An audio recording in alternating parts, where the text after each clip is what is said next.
Hello, magandang hapon po sa kayo lahat. No? Mahigit 2 taon na rin po sila po nung huli tayong nakauwi sa Pilipinas. Si Tata Ruho po, para po isang bagsak lang po na kasama po natin yung mga kaibigan natin, yung mga dati nating kasama choir po no, nung nasa Pilipinas po tayo. No? Ito po sila. Ayan. Bumisita po tayo sa kanila kasi nga ilang araw na lang po yung nalalabi no, sa ating pag-stay dito po sa Pilipinas, kaya kahit paano at least nakahabol po no. Kaya pumasyal na din po tayo dito po sa SM no. Dati pong North Mall, tapos naging ano siya no? Grand Central. Grand Central po no. Yung dating Grand Central po nasunog, ginawang Ever SM. Pero pagkatapos ng Grand Central, Ever, di ba? Oh, yon. Naging Ever po. Tapos ngayon po, naging SM Grand Central. Yun na po. Napakaganda po, no? Nakita niyo po, meron na pong simbahan dito. Bukod po rin, meron po siyang 5 palapag na gusali, no? Dito po sa SM Grand Central, no? Yan po.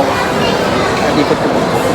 Kaya kung balak niyo pong mamasyal, kung hindi pa po kayo napupunta dito, para naman po sa mga nasa abroad po no, na gusto pong umuwi ng Pilipinas, yan, isa po to sa mga pwede natin pasyalan no, na ma-enjoy po natin no. Wala na rin pong pinagkaiba sa SM sa Quezon City. Halos pare-parehas na rin po, mas maganda nga pa po dito no. Yan po sila. Yan po yung chapel po nasa likod. Malaki rin po siya no. Mamaya ipakikita ko po sa mga iba pong gusali na pwede po niyong puntahan dito no. Mag-enjoy po kayo no. Yung dating Grand Central po no na nasunog, nag-iikot-ikot po tayo para po makita po natin kung ano po yung mga meron dito no. Pero bago po yun, manonood po tayo ng sine dahil po nga po sa Lunes po ngayon, araw po ng mga senior, kaya nandito po tayo no. Mamaya may mga idadagdag po ko dito para po makita niyo po kung ano po yung mga meron dito. Ang kabayanan niyo po.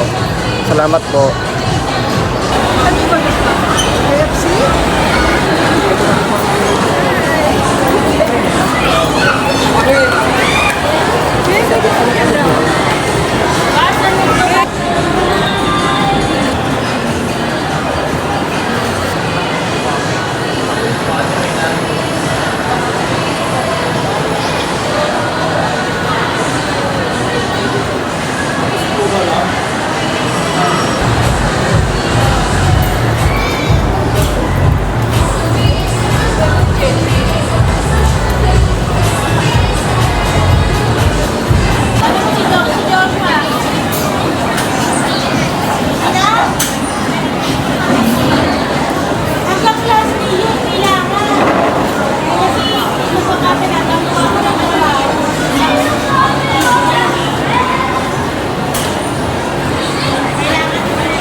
Sila po yung mga mga kasama po natin sa sa Cuerno nung bago po tayo nakarating ng Japan nung taong yun mga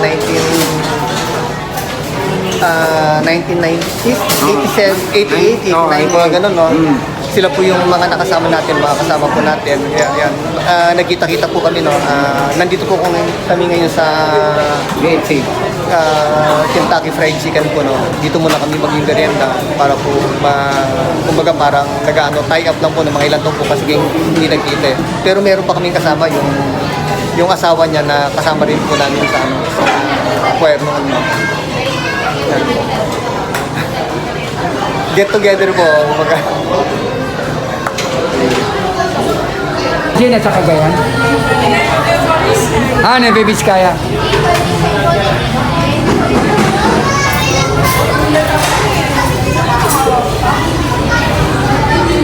Ayan.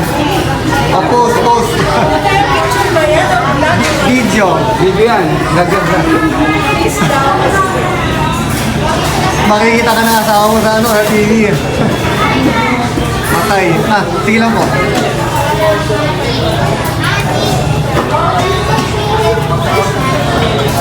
Kaya sila si Danny and Joseph, sila po yung magkapatid na akala mo magkaibigan lang.